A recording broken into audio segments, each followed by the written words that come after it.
السلام عليكم ورحمة الله وبركاته. بسم الله، الصلاة والسلام عليك یا رسول الله صلی الله علیه و سلم.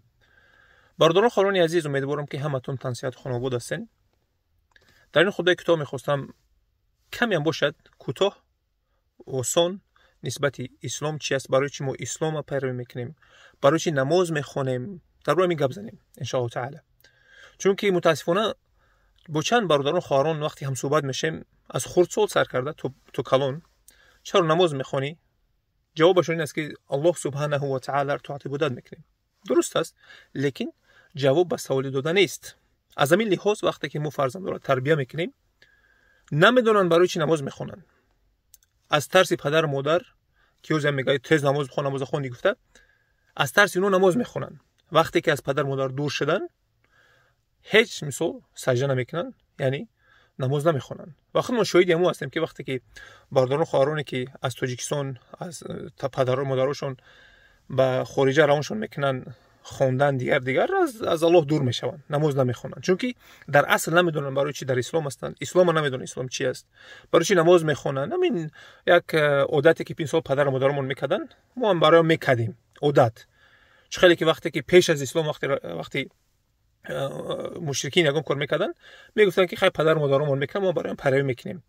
در ما متاسفانه همین یک عادت شده است. پدر و مادر قابلیتی نداره که تربیه اسلامی به فرزندش بده. نمیتونه به فرزندش بگه که نماز بخون، برای چی نماز میخونی؟ نماز بخون نه، باید بفهمونی که برای چی نماز میخونیم، برای چی اسلام دینی حق است، یگان دینی که حق شده نمیتونه. برای ما در همین ویدیو کوتاه ان شاء الله حتی یونیورسالی گفتیم امروز دکازات میکنیم که اسلام دینی اصلیه و برای چی مثال ما نماز میخونیم ان شاء الله تعالی. بسم الله. اسلام تسلیم شدن است. مسلمان اونی است که تسلیم شده به اون پروردگاری که الله سبحانه و تعالی، اون پروردگاری که تمام عالمیان را آفریده است. و در فهمیش اون پروردگار 3 پرینسیپی یونیورسالی استفاده میبریم: intuitive, factual and rational. این انگلیسی میگنش. intuitive یعنی فطرتی، درونی. چقدر که رسول الله صلی الله علیه و سلم فرمودن هر یک انسان در فطرت، یعنی وقتی تولد میشه مسلمان است و پدر و مادرش اون جمعیتی که کلان شده با اون چیزی که عادتی که دارن، خو او نصرانی باشه، اتیستی باشه، چیزی باشه، به همون طرف میکشنم کودک از کودکش. نه، در اصل اون مسلمان است. حتی در اکسفورد تحقیقات علمی گذراندن، کودکان از تمام دنیا آوردن. ژاپنیا بسیار وجه اتیستی است، دیگر است، دیگر جو نصرانی و دیگر آوردن کودکان را. بعد ایشون دادن گفتن که همین چیزایی که میبینین فکر میکنین ناگهان پیدا شده است، خیلی که راندومنس میگن در علمی مثال فیزیک، دیگر میگن دنیا از راندومنس، یعنی بیگ بنگ تئوری، از ترکیش کلان پیدا شده است. دیگر میگن کودکا همشون به فطره پاکشون چی جواب دادن؟ گفتن نه، این به از هیچ پیدا شدگی نیست. یعنی که این چیزی که به ما ایشون میتن چی داره؟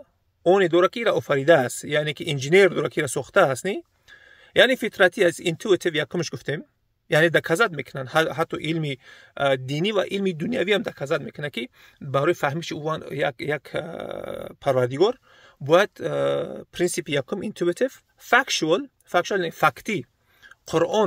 قرآن خودش فکت است. دعوت میکنه آدم را که همچون چقدر که قرآن است، الله سبحانه و تعالی مثلا دعوت میکنه که فکر میکنه که دینی ناحق است، با مانند قرآن چیز بیارن، کتاب بیارن. نه، او را هم نمیتونن خیلی با مانند مثال یک چیز بیارن، جزء. او را هم نمیتونن با مانند یک چیز بیارن، یک سوره بیارن. سوره خردترین این اعطینا فقط 10 کلمه است. نمیتونن مثال سوره با چیزی بیارن. یا اینکه فکت دیگر این است که در وقت رسول الله صلی الله علیه و سلم رسول صلی الله علیه و سلم پیش بینی کردن. نه، وقتی که مثال در اون وقت بیزانتین امپایر، که امپریا رومانیو بیزانتینیو با قوترین بودن، با از اونو با قوترین فورسو بودن، امپریا فورسو بودن. فورسو یعنی که هم مرا مجاهدت چی میکردن، عذاب میکردن، چیز بودن، فورسوی خمونده. بعد دمو امپریا چی را میزنن؟ بیزانتین رو میزنن. در اون وقت ما میگن که چی میکردن؟ میدیدن میگفتن که این امپریا فورسو هیچ کس نمیتونه، یا با قوترین هستن. و رسول الله صلی الله علیه و سلم گفتن که در مدت 3 تا 9 سال در قرآن آیات اومده است که امپریا همی بیزانتین رومانیا چیکار میکنه؟ میاد امپریای چی را فرسو را میزنه. یعنی قریش مزاق میکردن دیگر که اینا ببینین بو پیش بینی کردن، لیکن هیچ درست نیست. امپریا فرسو رو کی زده میتونه؟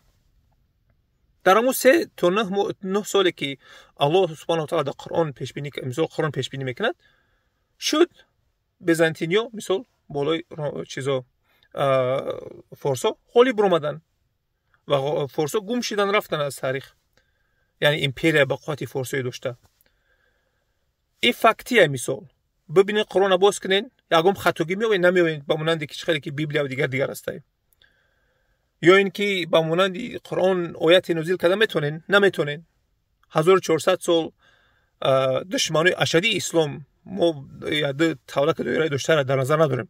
دشمنای اشدی که مثال علمی اصلی دارن، نه مثال دیگر بدن. وقتی تاریخشون میخونی، وقتی میزنن بعد قول میشه که کتاب چیه از انسان نیست، این کتاب از اون یک پروردگاری که تمام عالمیان آفریده، لیکن کبر زیاد دارن قبول نمیکنن. این فکتی ای مثال چیزاش زیاده، هم دتا شاید به اهل فهم کافی است. بس ایمش عقلی راشنال با عقل درست میآید. یعنی که یک کس پیتر میگه که اینمی گو خدای عوض بالله، بعضی میگن عقل درست نمیاد. خیلی گو تمام دنیا و کیهان مثال زمین دیگر آفریده است. یک کس میگه درخت خدای، یا عقل درست نمیآید. برای با عقل درست ترین مثال روایتی که میآید در قرآن است. قل هو الله احد الله الصمد لم یلد ولم یولد ولم یکن له کفوا احد. بگو اون است یکتا. بله؟ یعنی او تکیه‌گر هیچ کس نیست، همه تکیه‌گر به او هستند. او نه زاده شده است نه از او زاده شده است. و همه ای با خود چی است؟ کرایتریای یونیورسالی همی است.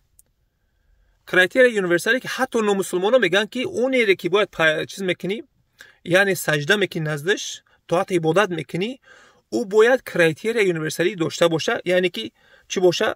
زاده نباشه، یعنی نه زاده باشه نه زاده شده باشه، یا که یک و یگانه است. نه به هیچ چیز و هیچ کس تکیه نکنه.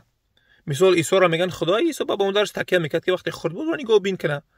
با غذا تکیه میکنه، غذا نداشته باشه میمبره، هوا نباشه میمبره. یعنی همین 3 پرینسیپی یونیورسالی که استفاده میبرن در فهمیش یک خداوند، فقط اسلام راست میگه. دیگر دینو همش چی میشون؟ میغلطن. پس اسلام گفتیم اسلام تسلیم شدن است و مسلمان تسلیم شده به اسلام است، یعنی که تسلیم شده به الله سبحانه و تعالی. و این باشد شهادت به الله و رسولش.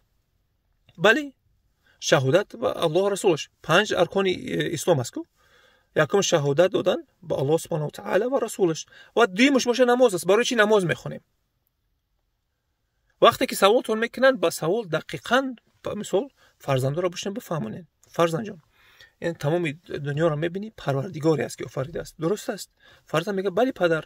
یا تلفن شده، تلفن نشونشته، بگو تلفن مگر فکر میکنی از پیش خود پیدا شده است؟ میگه نه پدر، کمی سخت است. کودک میفهمه، فطرت پاک داره، آسان است کودک فهموندن. خیلی اون پروردگاری که آفریده است تمام دنیا را، او را ما را به سبب آفریده است. و ما خلقت الجن و الانس الا لیعبدون. ما را با روی اون آفریده است که او را چیکار کنیم؟ طاعت عبادت کنیم.